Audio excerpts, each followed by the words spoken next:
નમસ્કાર બાળ મિત્રો, તમે ગયા એપિસોડોની અંદર આરે ટેસ્ટરનો ઉપયોગ કરી ખૂણાઓ માપ્યા હતા. એ સિવાય આ રીતે કોણ માપકનો ઉપયોગ કરીને પણ ખૂણાઓ માપ્યા હતા. આપણે આ કોણ માપકની મદદથી એટલે કે ખૂણાઓના માપને આધારે ત્રિકોણના પ્રકાર વિશે સમજીશું. બાળ મિત્રો, તમે દિવાસળીની જે એક્ટિવિટી કરી હતી એના આધારે કેટલાક પ્રશ્નો હું તમને પૂછું છું.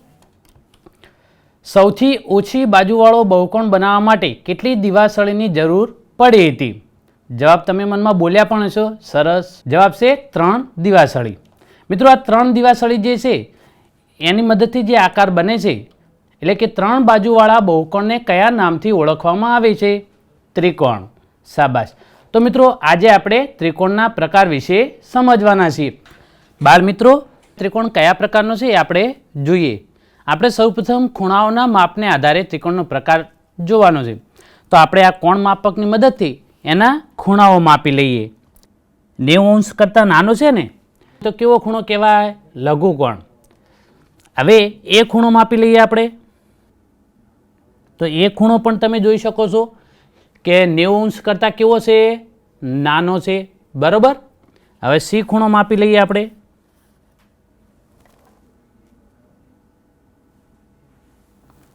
તો એ પણ તમે જોઈ શકો છો કે 90 અંશ કરતાં કેવો છે? નાનો છે. તો અહીં ત્રિકોણના ત્રણેય ખૂણા કેવા છે? 90 અંશ કરતાં નાના છે. તો બાળ મિત્રો, જે ત્રિકોણના ત્રણેય ખૂણા 90 અંશ કરતાં નાના હોય તો તેવા ત્રિકોણને લઘુકોણ ત્રિકોણ કહે છે. આ જે ત્રિકોણ છે એ કેવા પ્રકારનો ત્રિકોણ છે? લઘુકોણ ત્રિકોણ. હવે મિત્રો, અહીંયા એક બીજો આકાર પણ આપ જોઈ શકો છો. હવે આ કયા પ્રકારનો ત્રિકોણ છે આપણે જોઈ લઈએ. બી ખૂણો કેટલા અંશનો ખૂણો છે? 90 અંશનો છે ને, એટલે કે આ કાટખૂણો છે. આપણે સી ખૂણો માપી લઈએ. તો સી ખૂણો કેટલા અંશનો છે એ જોઈ લઈએ. એ લઘુકોણ છે, 90 અંશ કરતાં નાનો. તો આ પણ ખૂણો કેવો હશે મિત્રો? હવે તમને ખ્યાલ આવવો જ જોઈએ. સરસ, લઘુકોણ જ હોવો જોઈએ. તો આપણે માપી લઈએ. તો આ લઘુકોણ છે. તો મિત્રો, અહીંયા જોયું તમે કે બે ખૂણા લઘુકોણ છે અને એક આ જે ખૂણો મળ્યો એ કેવો છે? 90 અંશનો, એટલે કે કાટખૂણો. તો કે જે ત્રિકોણમાં એક ખૂણો કાટખૂણો હોય તો તેવા ત્રિકોણને કાટકોણ ત્રિકોણ કહે છે. તો આ કેવો ત્રિકોણ છે? કાટકોણ ત્રિકોણ. તો મિત્રો, આપણે ખૂણાઓના આધારે આ બીજો ત્રિકોણનો પ્રકાર જોયો. તો આ કેવા પ્રકારનો ત્રિકોણ છે એ આપણે જોઈએ. તો મિત્રો, અહીંયા હું બી ખૂણો માપી લઉં છું. પહેલાં તો બી ખૂણો કેટલા અંશનો છે? 90 અંશ કરતાં નાનો છે કે મોટો? કેટલા અંશનો છે? આ કેટલાક એમ કહેતા હશે કે સાહેબ 50 જેટલો છે. પણ તમે જુઓ, આપણે આ બાજુથી માપીએ છીએ એટલે અહીંયા 0 થી આ બાજુ જુઓ તો કેટલા થાય? 90 અંશ કરતાં મોટો થયો ને. તો એનો થયો કે આ કેવો ખૂણો છે? ગુરુકોણ. તો હવે બાળ મિત્રો, આ ગુરુકોણ છે તો આ બંને ખૂણા કેવા હશે? લઘુકોણ જ હોય. એને આપણે માપવાની જરૂર નથી. જે ત્રિકોણમાં એક ખૂણો ગુરુકોણ હોય તો તેવા ત્રિકોણને કેવો ત્રિકોણ કહે છે? ગુરુકોણ ત્રિકોણ કહે છે. હવે મિત્રો, આપણે બાજુઓના માપને આધારે શું ત્રિકોણના પ્રકાર પડી શકે? તો આપણે હવે બાજુઓના માપને આધારે ત્રિકોણના પ્રકાર વિશે જોઈએ. જો બાળ મિત્રો, અહીં તમારી સામે એક ત્રિકોણ દોરેલો દેખાય છે. તમે શું આ કયા પ્રકારનો ત્રિકોણ છે કહી શકશો? આપણે હમણાં જ સમજ્યા. બોલો જરા. સરસ, લઘુકોણ ત્રિકોણ. તો મિત્રો, હવે આ લઘુકોણ ત્રિકોણ છે એને આપણે બાજુઓના માપને આધારે કેવા પ્રકારનો ત્રિકોણ કહી શકાય એ જોઈએ. તો મિત્રો, બાજુઓના માપને આધારે તો એની બાજુઓના માપ આપણે માપવા પડે. કોણની ત્રણેય બાજુના માપ માપી લઈએ. ચલો, અહીંયા હું રેખાખંડ એબીનું માપ માપું છું. તો કેટલું થાય છે? 7.7 સેમી. હવે બીસી રેખાખંડનું માપ માપી લઉં તો તમે જોઈ શકો છો કેટલું થાય છે? એ પણ 7.7 સેમી જેટલું થાય છે. એ બે બાજુના માપ સરખા થયા. આજે આપણે ત્રીજી બાજુ છે એસી. તો એસીનું માપ માપી લઈએ અહીંયા. તો મિત્રો કેટલું થાય છે? એ પણ 7.7 સેમી જેટલું થાય છે. તો મિત્રો, અહીંયા ત્રિકોણની ત્રણેય બાજુઓના માપ કેવા છે? સરસ, સરખા. તો 3 બાજુઓના માપ સરખા હશે તો આ કેવા પ્રકારનો ત્રિકોણ કહેવાય? ત્રિકોણ પણ કેવો? બાજુ. બાજુ કેવી છે? સરખી. સરખા શબ્દ માટે આપણે સમ શબ્દ વાપરીશું. એટલે કે કેવો ત્રિકોણ થશે? સમ એટલે સરખું અને બાજુ એટલે કે ત્રણેય બાજુ સરખી એટલે કે સમબાજુ ત્રિકોણ. તો બાળ મિત્રો, સમબાજુ ત્રિકોણ કોને કહેવાય? કે જે ત્રિકોણની ત્રણેય બાજુઓના માપ સરખા હોય તો તેવા ત્રિકોણને સમબાજુ ત્રિકોણ કહે છે. તમારી સામે એક બીજો પણ ત્રિકોણ દેખાય છે. આ કેવા પ્રકારનો ત્રિકોણ છે? પહેલા તો ખૂણાઓને માપને આધારે મને જવાબ આપો. સરસ, લઘુકોણ ત્રિકોણ. હવે આપણે સમબાજુ ત્રિકોણ ભણ્યા હતા તો તમને આ કેવો ત્રિકોણ દેખાય છે? સમબાજુ જ લાગે છે ને? હા, સીધું નક્કી કરી શકીએ કે સમબાજુ જ હશે? ના, કારણ કે બાજુઓ માપવી પડે. તો આપણે હવે ત્રણેય બાજુઓ માપી લઈએ. ચલો, પહેલા તો રેખાખંડ AB માપી લઈએ આપણે. ચલો મિત્રો, અહીંયા AB નું માપ કેટલું દેખાય છે? 7 સેમી દેખાય છે ને? તો AB નું માપ છે 7 સેમી. ચલો મિત્રો, AC નું માપ માપી લઈએ. તો એ પણ કેટલું છે? જોઈ શકો છો આપ કે 7 સેમી. હવે મિત્રો, BC નું માપ માપી લઈએ આપણે. તો એ 7 સેમી થાય છે? નથી થતું. કેટલું છે? 6.5 સેમી છે. તો હવે બાળ મિત્રો, તમને ખ્યાલ આવ્યો ને કે આની ત્રણેય બાજુઓના માપ સરખા નથી, પણ કેટલી બાજુઓના માપ સરખા છે? 2. સરસ. કઈ? એક આ AB બાજુ અને એક AC બાજુ. હવે તો આ કેવા પ્રકારનો ત્રિકોણ કહીશું? 2 એટલે દ્વિ કહેવાય. બાજુ અને 2 બાજુ કેવી છે? સરખી છે. સરખા માટે આપણે સમ શબ્દ વાપરીએ છીએ. તો જે ત્રિકોણની 2 બાજુઓના માપ સરખા હોય તો તે ત્રિકોણને સમદ્વિબાજુ ત્રિકોણ કહે છે. હવે બાળ મિત્રો, તમારી સામે એક બીજો ત્રિકોણ દેખાય છે. તો ખૂણાને માપને આધારે તમે કહી શકશો કેવા પ્રકારનો ત્રિકોણ છે? સરસ, લઘુકોણ ત્રિકોણ જ દેખાય છે. બાજુઓના માપને આધારે ખ્યાલ આવશે. તમને એવું લાગશે કે આ સમદ્વિબાજુ જેવો ત્રિકોણ છે, પણ આપણે કહી શકીશું? ના. કેમ? કારણ કે બાજુ માપ્યા વગર આપણને ખ્યાલ આવે નહીં. તો ચલો આપણે આની બાજુ માપી લઈએ. કેટલું દેખાય છે? 10 સેમી. સરસ. હવે મિત્રો, BC નું માપ માપી લઈએ. કેટલું દેખાય છે? 8.5 સેમી. AC નું માપ માપી લઈએ. તો એ કેટલું છે મિત્રો? 7 સેમી. સરસ. તો અહીંયા ત્રણેય બાજુના માપ સરખા નથી. તો આ કેવા પ્રકારનો ત્રિકોણ કહેવાય? વિષમબાજુ ત્રિકોણ. તો વિષમબાજુ ત્રિકોણની વ્યાખ્યા શું થશે મિત્રો? કે જે ત્રિકોણની ત્રણેય બાજુઓના માપ અસમાન હોય તો તેવા ત્રિકોણને વિષમબાજુ ત્રિકોણ કહે છે. કેવો ત્રિકોણ કહે છે? વિષમબાજુ ત્રિકોણ કહે છે. આપણે અહીંયા બાજુઓને આધારે ત્રિકોણના પ્રકાર જોયા. કયા કયા 3 પ્રકાર હતા? સમબાજુ ત્રિકોણ, સમદ્વિબાજુ ત્રિકોણ અને વિષમબાજુ ત્રિકોણ. પણ એ ત્રણેયમાં ખૂણાઓને માપને આધારે તો કેવો ત્રિકોણ મળ્યો તો આપણને? લઘુકોણ ત્રિકોણ.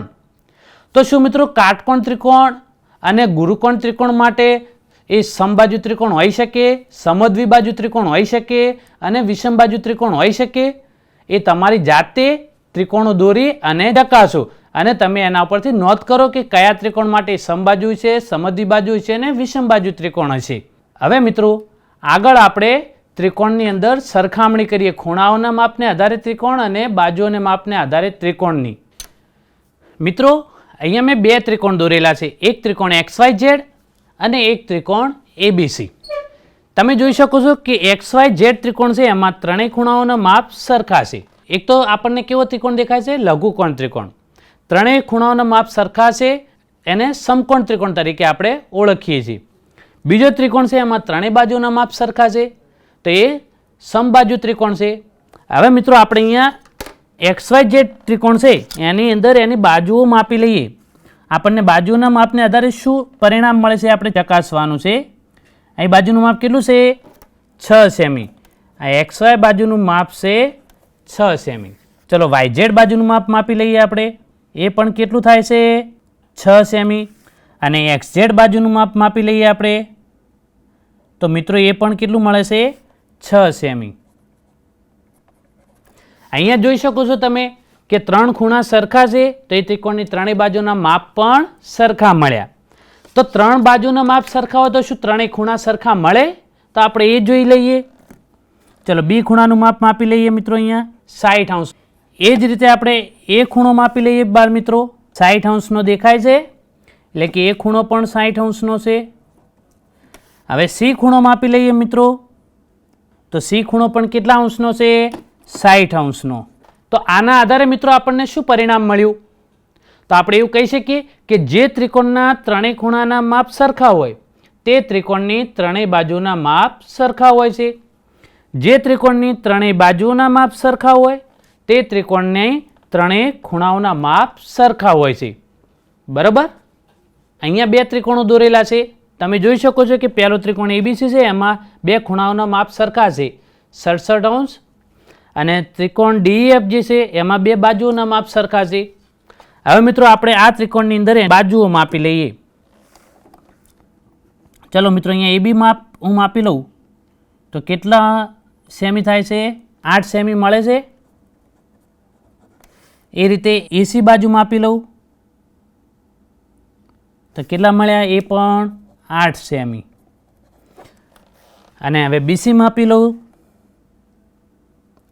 તો એ છે 6 સેમી. હવે મિત્રો ડીએફ જે ત્રિકોણ છે એની અંદર આપણે બાજુના માપ આપ્યા છે, તો આપણે શું માપીશું? સરસ, ખૂણા માપીશું. તો ચલો અહીંયા હું ખૂણો માપી લઉં, ઈ ખૂણો માપી લઉં. તો મિત્રો એ આપણને 50 અંશ મળે છે. ચલો ડી ખૂણો માપી લઉં મિત્રો, તો ડી ખૂણો કેટલો મળે છે મિત્રો? અહીંયા આ 10, 20, 30, 40, 50, 60 અને 70 ને 60 ની વચ્ચે છે, એટલે કેટલા અંશ થયા? 65 અંશ. સરસ. એ તે એફ ખૂણો માપી લઉં મિત્રો, તો એફ ખૂણો પણ તમને અહીંયા કેટલો મળે છે મિત્રો? 60 ને 70 વચ્ચે છે, અહીંયા કેટલા? 65 અંશ. તો હવે તમે અહીંયા શું પરિણામ નક્કી કરશો કે જે ત્રિકોણમાં 2 ખૂણાઓના માપ સરખા છે એ ત્રિકોણની 2 બાજુઓના માપ સરખા મળ્યા, અને જે ત્રિકોણમાં 2 બાજુઓના માપ સરખા હતા એમાં 2 ખૂણાઓના માપ સરખા મળ્યા. તો આના આધારે આપણે એવું કહી શકીએ કે જે ત્રિકોણની 2 બાજુઓના માપ સરખા હોય તો તેના 2 ખૂણાઓના માપ સરખા હોય છે. આનાથી ઉલટું પણ કહી શકાય કે જે ત્રિકોણમાં 2 ખૂણાઓના માપ સરખા હોય તો તેની 2 બાજુઓના માપ પણ સરખા હોય છે. હવે મિત્રો અહીંયા જુઓ, તમને 2 ત્રિકોણ દોરેલા દેખાય છે. બરાબર? એકમાં બાજુના માપ દર્શાવેલા છે, બીજા ત્રિકોણમાં ખૂણાઓના માપ દર્શાવે. પહેલાં તો તમે મને એ કહી દો કે બંને ત્રિકોણો તમને ખૂણાઓના માપને આધારે કેવા દેખાય છે? સરસ, ગુરુકોણ ત્રિકોણ. અને તમે બાજુના માપને આધારે પણ બંને ત્રિકોણો જોઈને કહો કેવા દેખાય છે? સમબાજુ દેખાય છે, સમદ્વિબાજુ દેખાય છે કે વિષમબાજુ? સરસ, વિષમબાજુ ત્રિકોણો જ દેખાય છે ને. અહીં જો ત્રણેય ખૂણાના માપ સરખા છે? ના. અને એની ત્રણેય બાજુના માપ સરખા દેખાય છે? ના. અહીંયા ત્રણેય બાજુના માપ અસમાન છે. અહીંયાના ખૂણા આપણે જોઈ લઈએ. ચલો આ બી ખૂણો તો કેવો છે મિત્રો? ગુરુકોણ. એ તો તમને ખ્યાલ છે જ. આપણે એ ખૂણાને માપી લઈએ. એ ખૂણાનું માપ કેટલું થાય છે મિત્રો? અહીંયા 38 અંશ. હવે સી ખૂણાને આપણે માપી લઈએ તો એ મિત્રો તમને મળે છે 31 અંશ. તો અહીં ખૂણાના માપ સરખા છે નથી. તો આના આધારે આપણે કેવું પરિણામ નક્કી કરી શકીએ કે જે ત્રિકોણના ત્રણેય ખૂણાઓના માપ સરખા ન હોય તો તે ત્રિકોણની ત્રણેય બાજુના માપ સમાન હોતા નથી. આનાથી ઉલટું પણ કહી શકીએ, જે ત્રિકોણની ત્રણેય બાજુના માપ સમાન ન હોય તો તે ત્રિકોણના ત્રણેય ખૂણાઓના માપ સમાન હોતા નથી. બાળમિત્રો, આજે આપણે ત્રિકોણના પ્રકાર વિશે સમજ્યા, જેમાં આપણે ખૂણાઓને આધારે પ્રકાર જોયા, લઘુકોણ ત્રિકોણ, કાટકોણ ત્રિકોણ અને ગુરુકોણ ત્રિકોણ. અને બાજુઓના માપને આધારે પ્રકાર જોયા, સમબાજુ ત્રિકોણ, સમદ્વિબાજુ ત્રિકોણ અને વિષમબાજુ ત્રિકોણ. હવે આપણે નેક્સ્ટ એપિસોડની અંદર આગળ અભ્યાસ કરીશું. આવજો.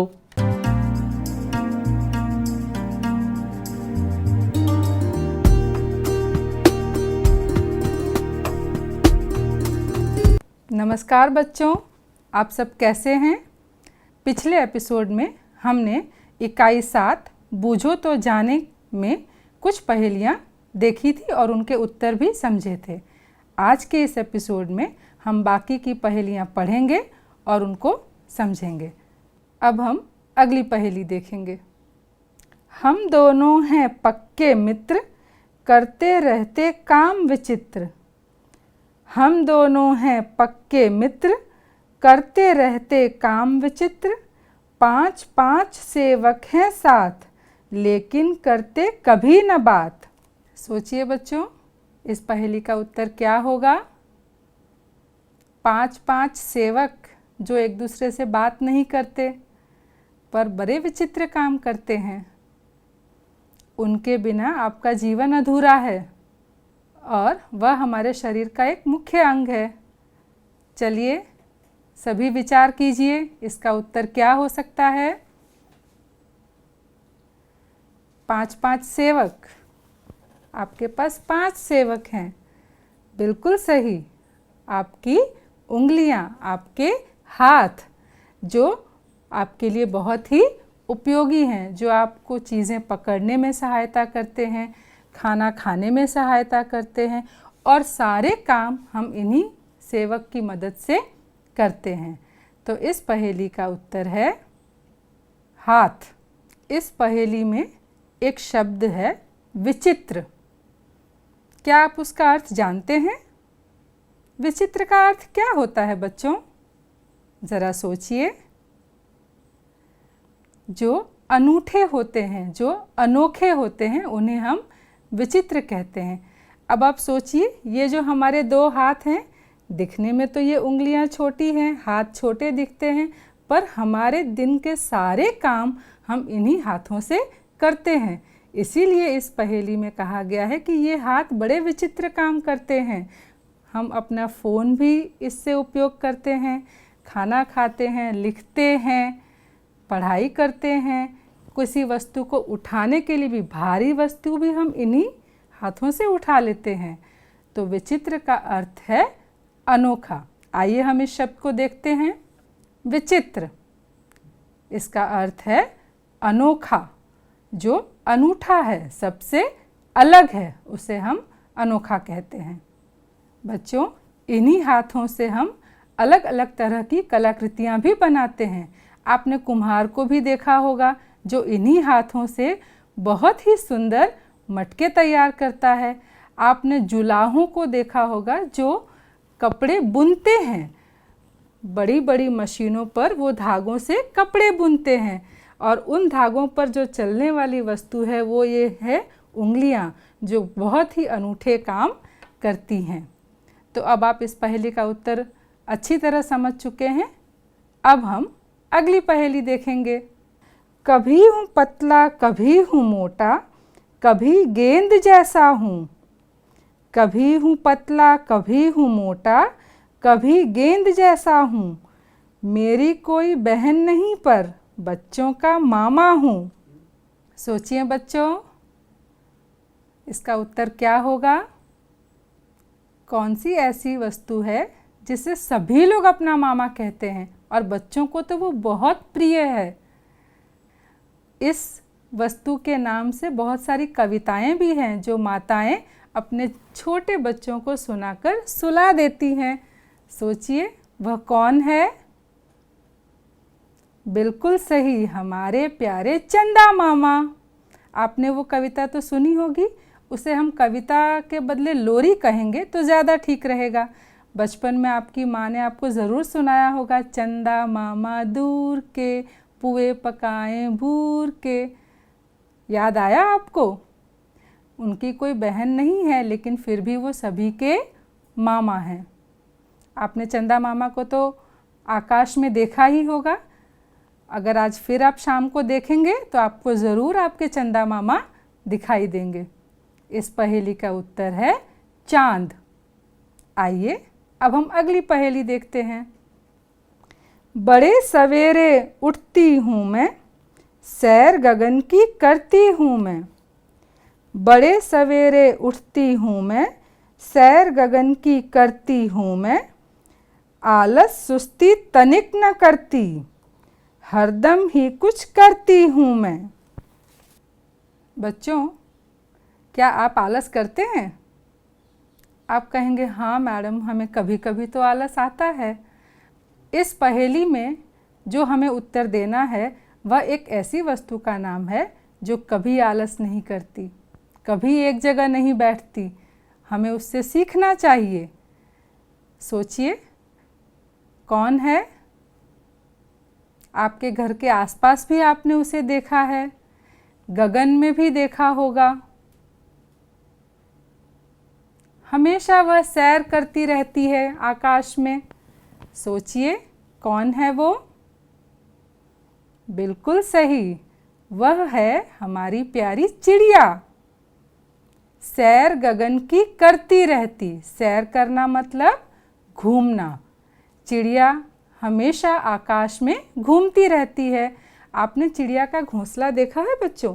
एक एक छोटा छोटा तिनका जोड़कर वह बहुत प्यारा घोंसला बनाती है। आप सोचिए, वो हर जगह उड़कर जाती है, एक एक तिनका अपनी छोटी सी चोंच में उठाकर लाती है। एक साथ वो बहुत सारे तिनके पकड़ भी नहीं सकती, एक एक तिनका लाती है और अपना प्यारा सा घोंसला बनाती है। उसमें उसे कितनी मेहनत करनी पड़ती है, लेकिन वह आलस कभी नहीं करती और थोड़ी देर के लिए भी बैठती नहीं है, सदा घूमती रहती है। और हमें उससे सीखना चाहिए कि यदि हम भी आलस न करें तो हम भी अपने सारे काम समय से कर सकते हैं। आप सबने चिड़िया देखी है? रंग बिरंगी चिड़िया हमें अपने घर के आंगन में, हमारे आसपास के वृक्ष पर भी बैठी हुई दिखाई दे सकती हैं। तो इस पहेली का उत्तर है चिड़िया। आइए कुछ शब्द देखें। सैर, उसका अर्थ है घूमना। चिड़िया आकाश में सैर करती है। तनिक, थोड़ा। इस पहेली में लिखा है ना बच्चों, तनिक भी वो रुकती नहीं है, थोड़ी देर के लिए भी वो आलस नहीं करती है। तनिक का अर्थ है थोड़ा। आइए अब हम अगली पहेली देखते हैं। तन है मेरा हरा भरा, रस से रहता सदा भरा। तन है मेरा हरा भरा, रस से रहता सदा भरा। भीतर से मैं हूँ लाल, प्यास बुझाकर पूछूं हाल। बच्चों, आप घर पे यह वस्तु ज़रूर खाते होंगे। सोचिए, तन जिसका हरा है और अंदर से जो लाल है और जिससे आपकी प्यास भी बुझती है। सोचिए, बिल्कुल सही, इसका उत्तर है तरबूज। आप सभी ने तरबूज देखा है? छोटा फल है कि बड़ा फल है वह? तरबूज एक बड़ा फल है जो ज़मीन पर उगते हैं। यदि वह वृक्ष पर उगेंगे और किसी के सर पर गिर जाए तो क्या होगा बच्चों? आप सोच रहे होंगे मैडम उसका तो सिर ही फट जाएगा। बिल्कुल सही, तरबूज जो है वह ज़मीन पर उगते हैं। उनका तन यानी कि उनका जो बाहरी दृश्य है वह हरा होता है और हम जब उसे काटते हैं और जब हम खाते हैं वह किस रंग का होता है बच्चों? लाल रंग का। यह फल हम अक्सर कौन सी ऋतु में खाते हैं? सोचिए। हाँ, हम गर्मी की ऋतु में यह फल खाते हैं क्योंकि यह हमें ठंडक देता है और हमारी प्यास भी बुझाता है। प्यास कैसे बुझाता है? हम उसका शरबत पीते हैं तो वह हमें ठंडक देकर हमारी प्यास बुझाता है। तन है हरा और अंदर से है लाल और हमारी प्यास भी बुझाता है, इसीलिए इस पहेली का उत्तर है तरबूज। आइए कुछ शब्द देखें बच्चों। तन, तन का अर्थ होता है हमारा शरीर। आप चित्र में देख सकते हैं, एक शरीर का चित्र दिया हुआ है जिसे हम तन भी कहते हैं। भीतर, अंदर। भीतर का अर्थ है अंदर। तो बच्चों, आपने ये दोनों शब्द समझ लिए हैं, तन और भीतर। पत्थर का वन ऊंचा है मन, उगते पेड़ घने सारे, नदियों झरनों के उद्गम हम, भूतल के हैं रखवारे। मैं पर्वत हूं, स्वयं न पीती प्यासी रहती, देती जग भर को पानी, खेत सींचती नाव चलाती, बहती हूं मैं मनमानी। नदी हूं मैं, फल देकर सफल हुए हैं, हरियाली फैलाते हैं, फूल फली जड़ छाल बीज दे, सबको सुखी बनाते हैं। मैं हूं पेड़, हम दोनों हैं पक्के मित्र, करते रहते काम विचित्र, 5-5 सेवक है साथ, लेकिन करते कभी न बात। हम है हाथ, कभी हूं पतला कभी हूं मोटा, कभी गेंद जैसा हूं, मेरी कोई बहन नहीं, पर बच्चों का मामा हूं। मैं हूं आपका चंदा मामा, बड़े सवेरे उठती हूं मैं, सैर गगन की करती हूं मैं, आलस सुस्ती तनिक न करती, हरदम ही कुछ करती हूं मैं। चिड़िया हूं मैं, तन है मेरा हरा भरा, रस से रहता सदा भरा, भीतर से हूं मैं लाल, प्यास बुझाकर पूछूं हाल। मैं हूं तरबूज। तो यहाँ पर हम अपनी इकाई की 7 पहेलियों को समझ चुके हैं और उनका उत्तर भी जान चुके हैं। अब इससे संबंधित जो कुछ प्रवृत्तियां हैं वह हम अपनी अगली कक्षा में करेंगे। फिर मिलेंगे, तब तक खुश रहिए।